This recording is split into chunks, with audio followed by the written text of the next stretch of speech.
Thanks. To finish my thought, hang on a second, John. One of the comments, a situation that comes up in terms of property tax monies and where are they going, and to me, an essential part of this proposal is maintaining this lower division college, which is us. And to me, the functionality is what's important. If that money is going to support every bit of what we're doing as Dodge City Community College, how can that be a loss? I look at it as we're maintaining the accessibility, the affordability, that first step up for our students that so many of them need, and that will remain. Thanks, John. Go ahead. Just a couple of quick comments that I want to bring as from another legislator. I know I was back in 92, 93. I'd worked alongside with Richard Burke as we tried to work on this Regent Center, and again, it didn't work out. Just a couple of comments. So, on the proposal, I just want to make sure that it's in there. Whatever happens tonight, if things move forward, I've talked to the Secretary of Commerce many times on this, and others had said that the current staff, there's no plans to remove people. And as I looked through this and talked to some K-Board people, I didn't see it listed in there. And that was one comment. I've got quite a few constituents in the district that I serve, and they had asked me about that. And number two, I know I was looking at, let's see, in the district that I represent, we have Garden, we have Barton, and we also have Pratt. And I know there's going to be a lot of talk in the coming years in the legislature. So those community colleges presidents, I know, have come to me and asking, what's this going to mean to them on down the line? So I know if this becomes, goes to the legislature, it'll take a lot of work because of all the community colleges that are wondering, where do they stand in all of this? And I think that's kind of what I wanted to bring out. And one last thing, I don't like to hear the word if this thing doesn't work, because what it would mean if it didn't work, we'd have to reaccredit ourselves the way I understand it. And the thing that gets me there, and Mr. Coker that's in the room has spent a lot of time on our reaccreditation renewals, and I just know that there would have to be a clause in there somewhere of some type that would protect us, that if for some reason it didn't work, that we wouldn't be held out in the cold to try to go back and reaccredit from a starting point.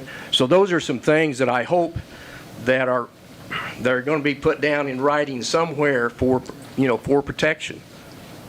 Okay, and that's pretty much what I had wanted to say tonight, and I appreciate everybody being here.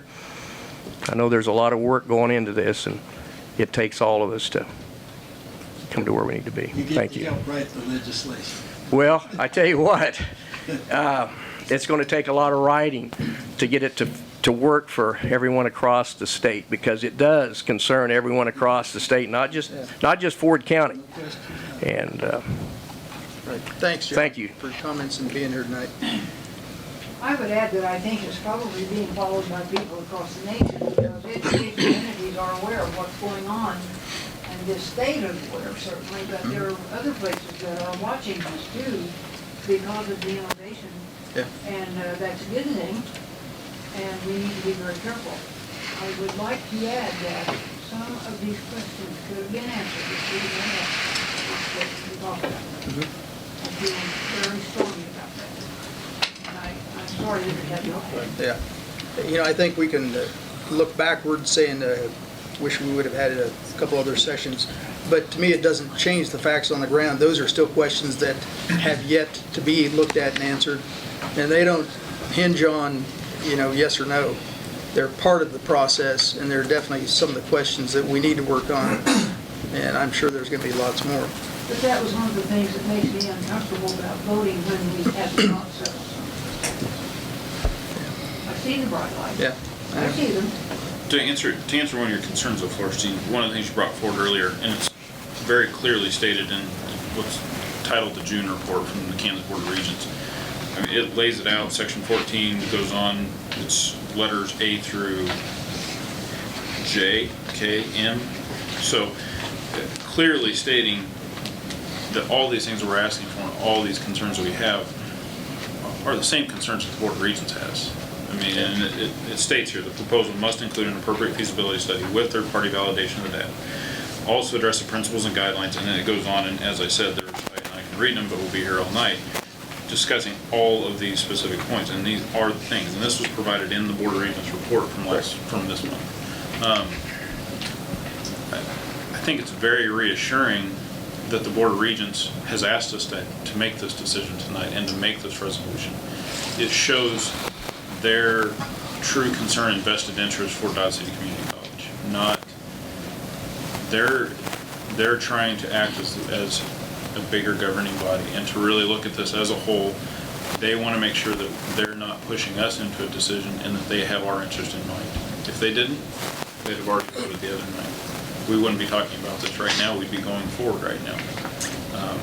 So they're not out to snooker us or sneak something by or have a secret meeting about it or whatever we want to call things. Their interest, and it is, as I said, it's clearly stated in here, all of their concerns and their best, what they're having to go through. This is legislative things, this is from their legal representatives. I mean, so again, these are all pros, giving me the confidence, I guess, going forward in this, why I feel that this is the next step we need to take and that we need to continue in this process. On top of all of the things mentioned tonight, this is an opportunity that we are not going to see again. And kicking the can down the road, it's going to go down that road, Highway 50 to that town.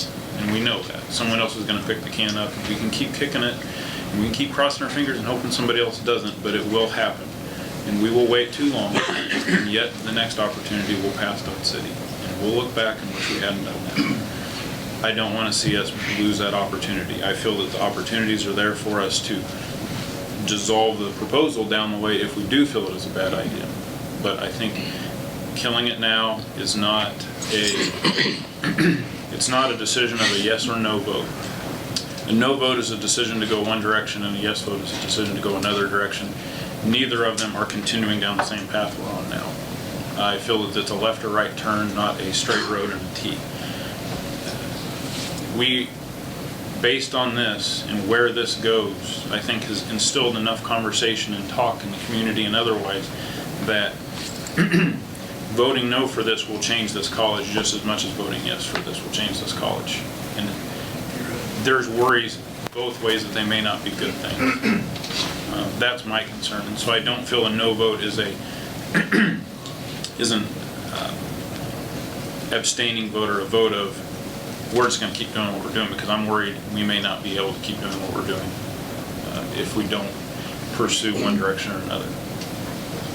Could I follow that up a little bit too? Yeah. I foresee that there are going to be national moves more noticeable than they are now, that colleges will be working with universities.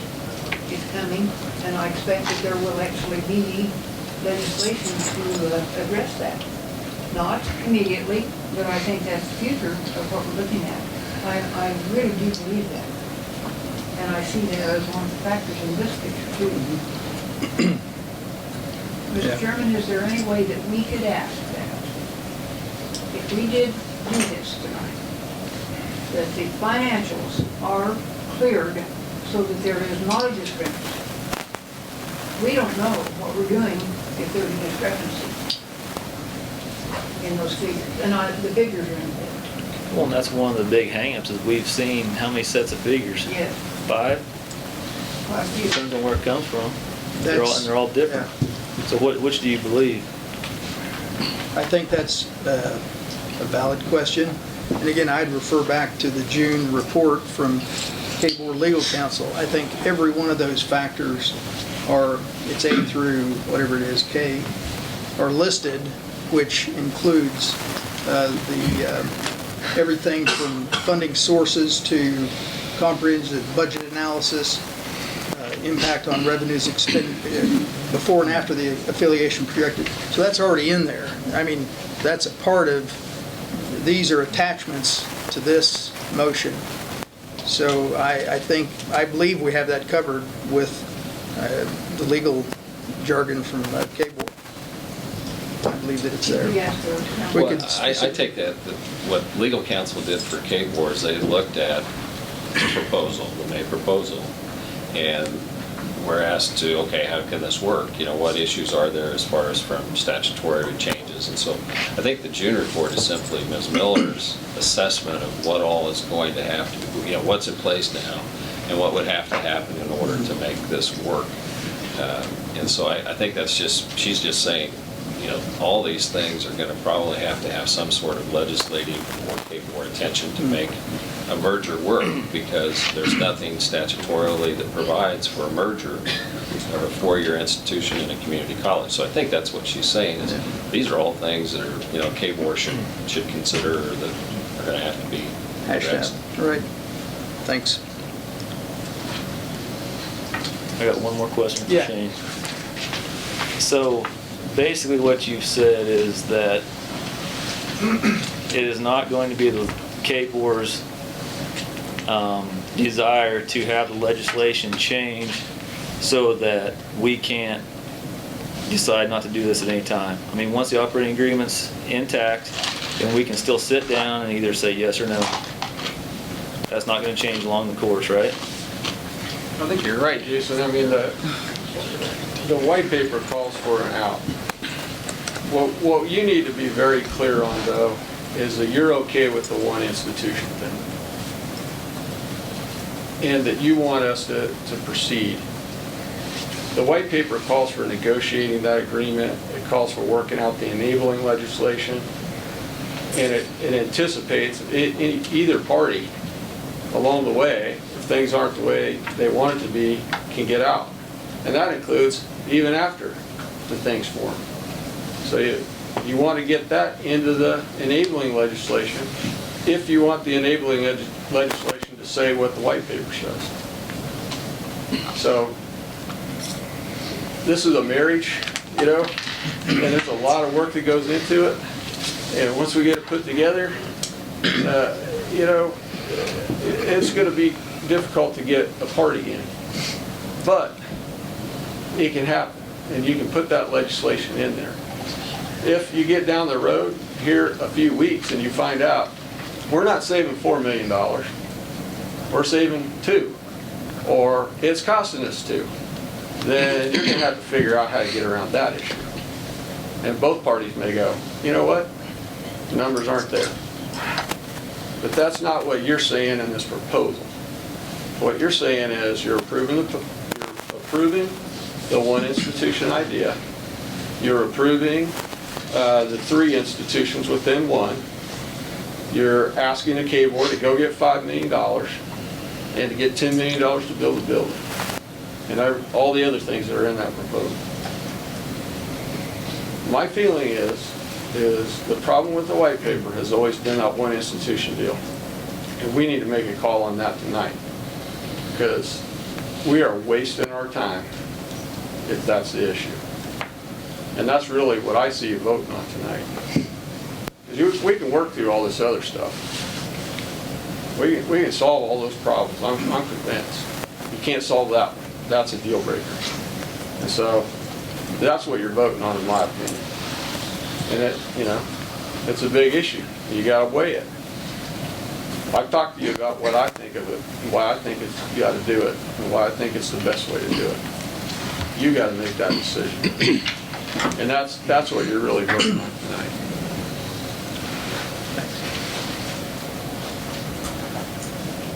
Are there any other questions, comments? I just like to make one other statement. Yeah.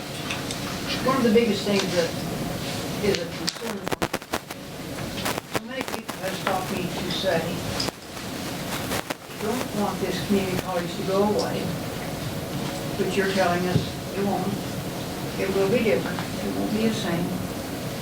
But it bothers me that they agreed to pay for it in 1965, and this is a drastic change, and they are still expected to pay for it for the benefit of Fort Hays. It says that. Which is us, Florence Jean. I'd like to make that clear. Which is us. Yeah.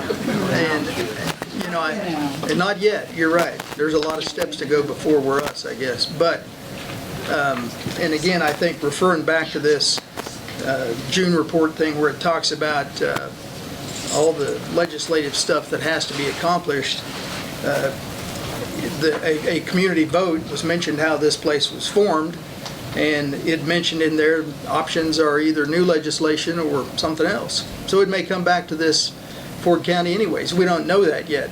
But again, that's a part of this enabling legislation that has yet to be developed. And And thank we- you. Legislation could have a requirement for a vote, Yeah, it could. Yeah. Yes. it which is did. not all that bad. I think it should be.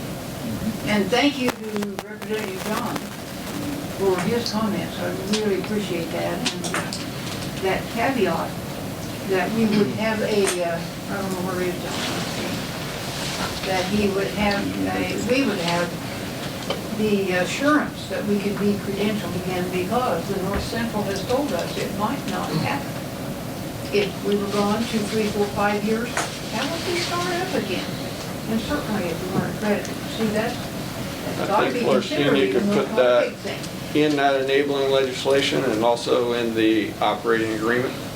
Certainly, you can act under all the credentials that are in place until you came back. So I think you can draft around that. That's an issue that I think you can Is that a resolve. promise, Mr.